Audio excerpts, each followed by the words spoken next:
Hello guys, good morning. Ito na naman kami ni Coach Vivian. As usual, naghatid ng eskwela. So, ngayon, gagawa na naman kami ng video at ang pag-uusapan natin is tungkol sa malimit nating naririnig. Siguro naririnig niyo na rin to na bakit ang pera ay may tao, pero ang tao is walang pera. Di ba? Minsan, naririnig natin yan sa kaibigan natin. So, ngayon, bibigyan ko kayo ng 3 reason siguro kung bakit nasasabi natin yan.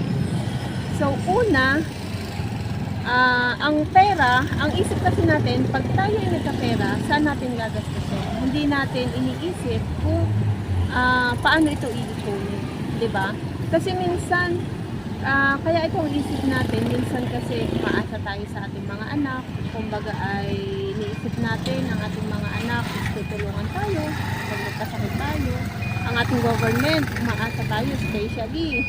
Pero tandaan po natin, sabi nga natin, hindi po retirement fund o investment fund ang ating mga anak, di ba? Kung ano yung ginagawa nila, kung ano yung ginagawa natin ngayon sa ating mga anak, hindi nang gagawin nila pag sila ay nagkaroon ng anak o ng pamilya. So, kaya nga kung ipiniprepare natin ang future nila, isabay na natin i-prepare ang ating retirement years. And second reason, bakit ang tao is walang pera, is minsan may pera nga tayo pero hindi natin alam kung saan ilalagay. Palagi natin naririnig, kailangan natin mag-invest. Hindi sapat na nag-iipon tayo. Kailangan natin itong palagiin. Pero saan? Typical mindset, ang alam lang natin is sa savings, sa bangko. Pero tandaan po natin, ang pera po natin is natatalo po ng inflation pagka po ilagay natin sa bangko. Magkano po ang naging kilo ng sibuyas? Ngayon na lang siya bumaba. Dati umabot ng 600 to 700 pesos. Di ba?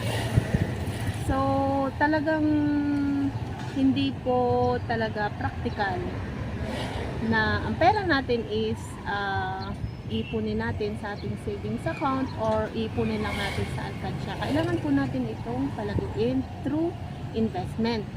And patatlong reason is wala pong nag-guide sa atin. So, kaya nga po, andito po ang mga financial educators, especially po dito sa atin, sa ING, na nag-o-offer naman po, free lang naman po itong ginagawa namin, especially sa mga group of people. Pwede nyo po kaming invite para po mag-conduct po ng free financial seminar. And, sinisigurado po namin kayo na magbibigay po kami ng information na makakatulong po sa ating lahat. So guys, basta tandaan po natin, kailangan po natin ng right information para po hindi po tayo maligaw. Coach Vivian, ano yung naisip mo na bakit ang tao is walang pera? Siguro dahil may mga financial struggle, depende sa pag-manage ng pera. Tama naman. Mismanagement. So, yan po. Kailangan nating, yan ang isa sa tinuturo natin. Retirement planning, right investing. So, yan po. So, guys, kung gusto nyo pong maging part ng aming community, is message lang po kayo. Bye! See you again sa next video. Coach Vivian, bye-bye ka na. Bye! Keep safe!